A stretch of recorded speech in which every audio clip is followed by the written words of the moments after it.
Bienvenue dans la Feedback Machine.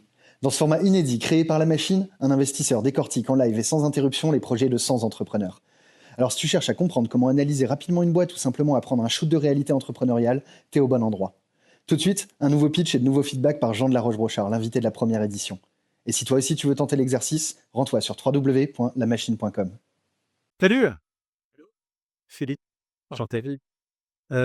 Je vais te parler médical, recherche médicale et plus particulièrement, recherche clinique. Aujourd'hui, le gros pain point sur la recherche clinique, c'est le recrutement des patients. D'accord. Je te donne quelques chiffres. 82 des essais cliniques sont en retard sur le recrutement de leurs patients. Ouais. 54 des essais cliniques n'atteindront jamais leurs objectifs de recrutement. C'est-à-dire sont en situation d'échec parce qu'ils ne sont pas où sont les patients, tout simplement. OK, comment on les trouve les patients du coup? Eh ben, alors, c'est ce qu'on va essayer d'apporter comme réponse. Parce que dans le même temps, il y a un chiffre qui est assez dingue, c'est que tu as moins de 5 des patients souffrant d'un cancer qui ont accès à la recherche par manque de connaissance des essais existants et C'est auxquels aberrant. ils sont éligibles. Mais totalement. Non, non, mais totalement aberrant. Et puis quand tu rajoutes la dimension économique, tu as 13 000 essais qui se lancent tous les ans en Europe. Chaque jour de retard sur un essai coûte entre 600 000 et 8 millions d'euros.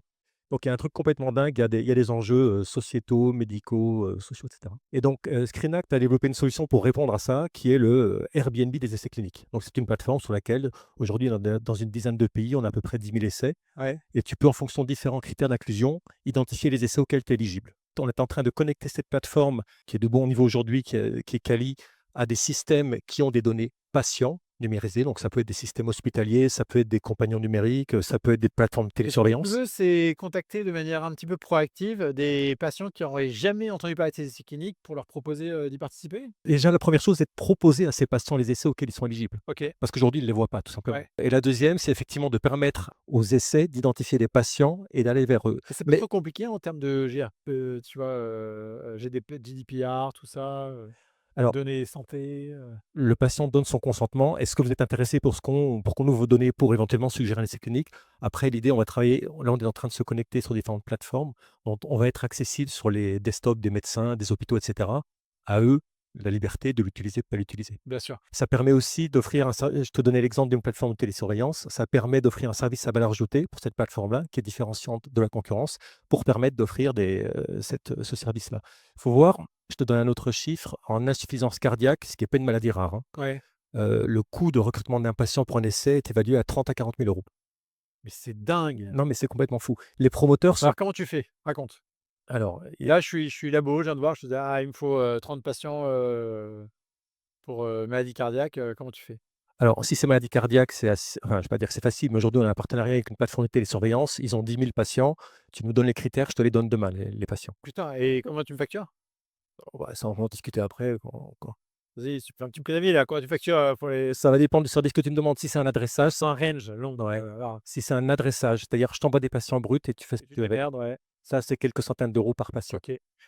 Si tu veux que je te fasse Pour l'inclusion, qualifier, ouais. c'est-à-dire que j'appelle le patient avec un médecin et cetera que je qualifie, là, ça peut monter à quelques milliers d'euros OK. par patient.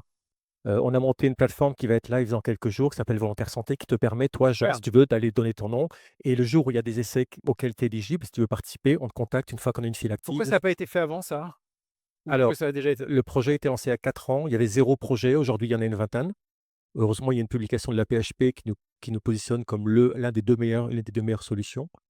La grosse difficulté, elle est technique en fait. Si tu vas sur clinicaltrial.org, qui est la base de référence avec tous les essais au monde, enfin 90-95, tu tapes, cancer du poumon Hospice Civil de Lyon, tu as 6 essais qui sortent, d'accord? Dont, 3 sont fermés. OK. Tu tapes la même requête sur Screenact, tu as 68 essais qui sortent, ils sont tous couverts, tu as les noms des médecins, tu as les noms des centres investigateurs, tu as tout. Pourquoi tu en as beaucoup plus que les autres? Parce qu'on a fait le travail de structuration de la donnée, data cleansing, de labellisation. On a des dictionnaires qui ferment. Super. Si tu mets Hospice Civil de Lyon et HCL, on comprend que c'est la même chose. C'est tout bête comme exemple, hein. Et ça, de faire sur L'enjeu. alors, en jeu de go-to-market, tu connais un peu, tu dois avoir quelques dossiers dans la santé. C'est extrêmement, enfin moi, je viens de la finance, tout allait vite, là, je souffre, c'est un enfer. C'est très, très long, et je vais avoir des enjeux de financement, mais ça, je t'enverrai un mail. Bien sûr. Mais, là, l'idée pour moi, c'est maintenant d'avoir un go-to-market rapide. Alors, Mais tu m'as l'air assez efficace là sur ton go-to-market. Tu me parles, justement de tes bases de télésurveillance, de choses comme ça et tout. Tu as l'air assez ressourceful. Qu'est-ce qui te manque concrètement? à part le cash, tu veux dire? Ouais. Bah, je voulais déjà te faire ta connaissance et te parler du dossier avant de te l'envoyer par mail. Donc j'ai fait la Super, tu RFO, as fait le taf. voilà. Et après, non, bah, après il y a plus qu'à faire le taf et la vendre et Ouais. à se rendre visite, quoi. Parce que tu Voilà. m'avais l'air bien lancé quand même. Et surtout que Screenac, je rajoute ça puisqu'il me reste 10 secondes, cette année, pour la troisième fois, va, défendre sa place en tant que finaliste du prix Gallienne. Je sais pas si tu connais ce prix? Bien sûr, Voilà, super. donc belle techno, belle équipe. Bon, en tout cas, bravo, hein, c'est un super projet. J'espère que plein de gens vont pouvoir être, sauvés grâce à ça. On espère que ce format t'a plu. N'hésite pas à liker, partager et surtout à t'abonner au compte de la machine pour ne rien rater de nos prochains contenus.